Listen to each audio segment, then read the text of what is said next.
Bwana Yesu asifiwe. Tarehe 22 ya mwezi wa 3 mwaka huu wa 2025, kipindi hewani Utupele Riziki Yetu ya kila siku.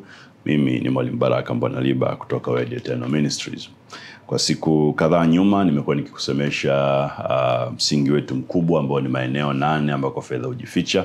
Nasisitiza tena, si maeneo haya 8 pekee ambako fedha inajificha, lakini kwa maana ya darasa hili ninakupa maeneo haya 8. Na tuko kwenye eneo la pili ambalo fedha inajificha, nafikiri kwa siku 3-4 nyuma.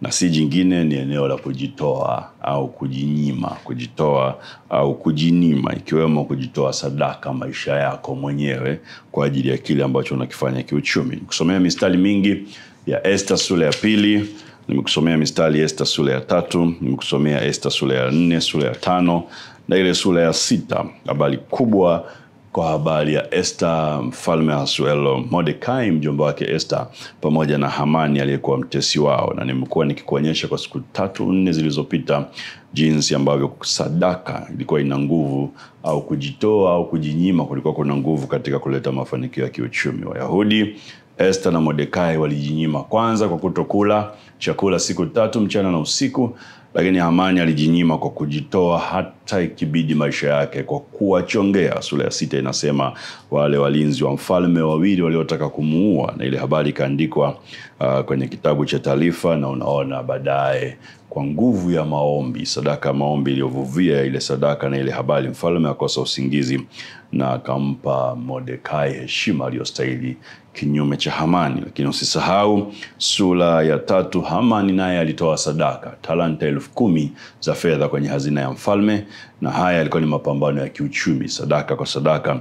Na kama nilivyokuambia, sadaka ya Hamani na talanta 10,000 haikuwa fedha kidogo. Kumbuka alikuwa ni mwajiliwa, hakuwa na hazina ya mfalme, yeye alikuwa ni mwajiliwa, lakini akajiamua kujitoa, akaamua kujinyima na kutoa 10,000 talanta kuweka kwenye hazina ya mfalme. Nini? Anatafuta mafanikio ya kiuchumi yaliokuwa yanaletwa na nafasi ambayo angeishika kwenye ufalme, kwenye serikali ya mfalme Ahasuero, ambayo baadaye kama nilivyokueleza kwa sababu ya nguvu ya maombi alipewa Mordekai. Sasa nataka nikupe summary, nikuwekee summary, sina kwa Kiswahili nini, lakini muhtasari. Nikuwekee muhtasari leo, nikuwekee muhtasari wa hii habari yote kwa mambo kama 4 ambayo tunajifunza, mambo ambayo 4 tunayaona na kujifunza kutoka na hii habari. Alafu kesho nitakuletea jambo jingine. Ukisoma hii mistari yote ambayo nimekuwa nikisomea kwa siku hizi 3-4 nyuma, utagundua mambo kama 4 ya msingi. Jambo la kwanza ambalo utaliona, kama nilivyokwisha kusema, ya kwamba Mordekai hakuwa na kazi kwenye lango la mfalme. Kwa ushahidi wa maandiko ambao tumeona, inaonekana alikuwa pale kwa mapenzi yake, kutaka kujua hali ya mpwa wake Esther inaendeleaje kule kwenye ikulu, na alifanya jambo hilo kwa kupenda, kutaka kujua hali ya mjomba wake au mpwa wake Esther kule ikulu, na akiwa langoni akitafuta hizo habari na kutaka kujua hali ya mpwa wake. Kumbuka alikuwa ni Myahudi, mpaka wakati huo inaonekana hajajulikana kama ni Myahudi, kwa alikuwa na wasiwasi na maisha yake. Akapata taarifa ya jambo jingine ambalo lilikuwa linataka kumtokea mfalme Ahasuero. Ukisoma ile sura ya 2 unagundua ya kwamba alipata taarifa za wale walinzi wawili ambao Biblia inasema walitaka kumuinulia mikono mfalme, walitaka kumuua mfalme. Akapata zile taarifa, na alipopata zile taarifa akampelekea mpwa wake Esther. Esther akazipeleka kwa mfalme. Biblia inasema jambo la 3 likatokea, uchunguzi ukafanyika ya kwamba je, ni kweli hawa ndugu walitaka kumuua mfalme, na ikagundulika ni kweli. Na Biblia inasema wakatundikwa juu ya mti. Kwa hiyo kwanza hakuwa na kazi, kwa hiyo alijitoa kwenda kila siku langoni kwa mfalme. Akapata taarifa, jambo la 2, kuna walinzi wanataka kumuua mfalme. Jambo la 3, akatoa taarifa kwa Esther, uchunguzi ukafanyika, wale walinzi wakauawa. Sura ya 6 unaona maombi ambayo yalifanyika yakamnyima usingizi mfalme. Yale maombi naamini yalimnyima usingizi mfalme. Akataka kujua ni heshima gani au wacha gani Mordekai alifanyizwa kwa ajili ya hayo.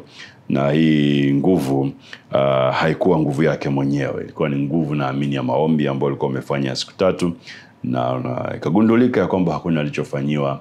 Mfalme akaagiza ya kwamba apewe heshima kwa maneno ya mtesi wao Hamani. Kwa Hamani alitoa hukumu ya heshima ambayo Mordekai anastahili kupewa.